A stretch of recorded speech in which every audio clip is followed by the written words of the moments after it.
Good day everyone. Today our topic on physics is wave and its properties, presented by Aremu Abib Olaim. First, the objectives. At the end of the lesson, the students should be able to define wave, state the various types of wave, differentiate between mechanical and electromagnetic wave, as well as list and explain the properties of wave. A wave can be described as a disturbance that travels through a medium, transporting energy from one location to another without the displacement of the medium. In this diagram, we have the picture of an example of wave, which is water wave. It moves from one location to another, transporting energy as it moves without the displacement of its medium. Definition of terms. The first term we have here is wave motion, which is produced when there is a disturbance in a medium leading to propagation of energy and momentum from one point to another. In real sense, wave motion can just be described as the movement of wave. Also, we have wavefront, which is any line or section taken through an advancing wave in which all the particles are in the same phase or same state of disturbance. We have a wave velocity whose symbol is v and is the distance moved by the wave profile per seconds. And in equation 1 here we have v equals f lambda, where our f is frequency in hertz, our lambda is wavelength in meter, and we have our v, which is velocity in meter per seconds. Wavelength, which is symbolized as lambda, is the distance between two successive crests and trough. Frequency is the number of cycle or oscillation made in 1 second. That is the number of oscillation or cycle or revolution making a single second is the term frequency, and the unit of frequency is hertz or per seconds. Period is the time taken to complete one oscillation. In seconds, the time taken to complete one oscillation is termed period. Our amplitude is the maximum vertical displacement from the main position. Moving to types of wave, we have two major types of wave, namely the mechanical wave and the electromagnetic wave. A mechanical wave is a type of wave that requires a material medium for its propagation, and as well they cannot travel to a vacuum or an open space. An example of a mechanical wave is water wave, and we also have sound wave. While an electromagnetic wave, on the other hand, is a type of wave that does not require a material medium for the propagation, and they can travel to a vacuum with a speed of light, which is 3 times 10 to the power 8 meters per second. Example of electromagnetic wave include light wave and radio wave.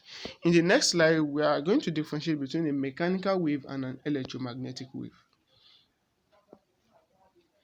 A mechanical wave, as I said earlier, requires a material medium for propagation. That is, you need a material medium for propagation. And the material medium can be air, can be water, can be liquid, can be solid. Electromagnetic wave does not require material medium for propagation. Mechanical wave travels with speed less than speed of light.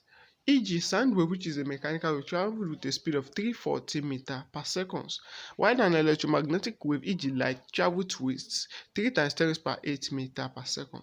That is, it moves 3 times 10 to the power 8 meters in 1 second. Mechanical wave cannot travel to a vacuum, while an electromagnetic wave can travel to a vacuum. All mechanical waves are longitudinal, while electromagnetic wave can either be longitudinal or transverse wave.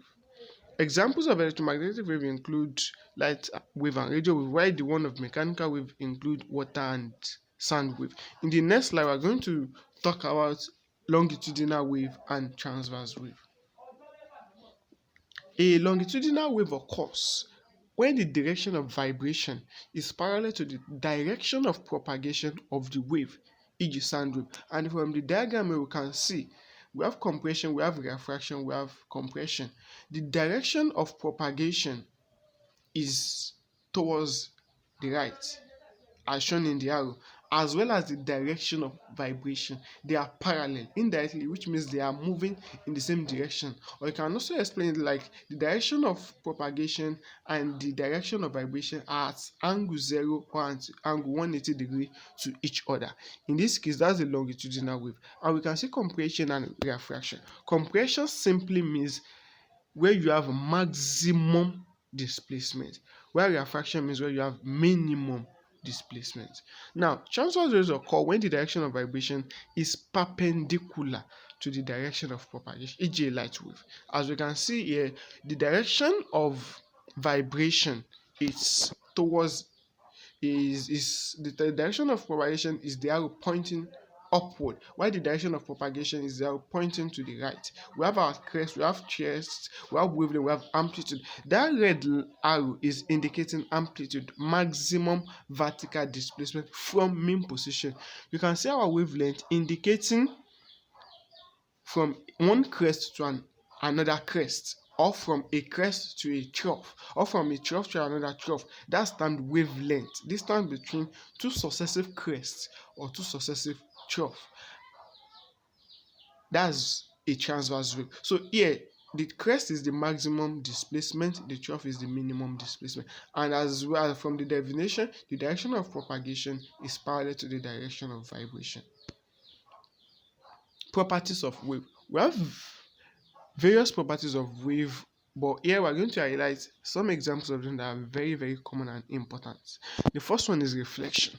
Reflection is the bouncing back of a wave when it reaches an obstacle, as shown in this diagram. And in this diagram, we can see the reflection of the forest and the ice in the water. That's reflection, bouncing back of wave when it reaches the obstacle, and the obstacle here is the water. Refraction is the bending of wave as it moves from one medium to another, as shown in this diagram.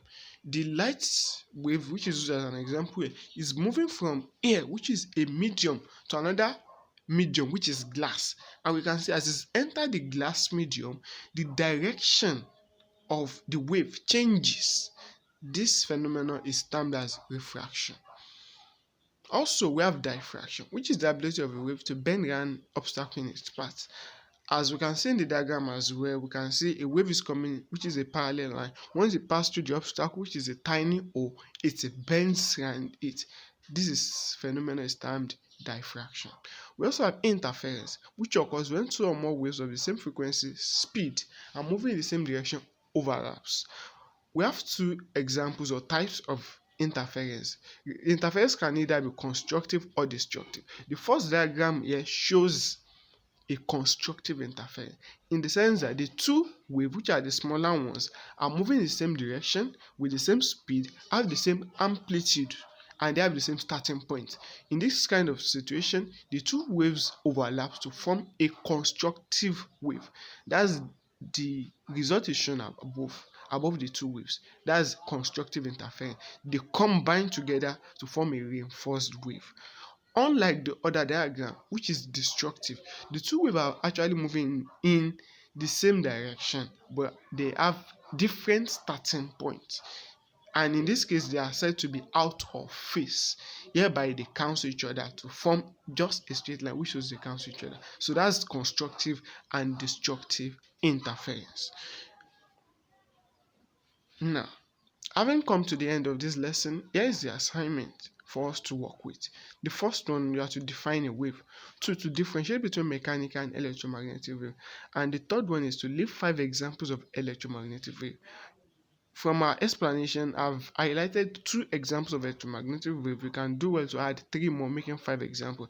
And their assignment should be submitted via training@educom.ng. Thank you for listening.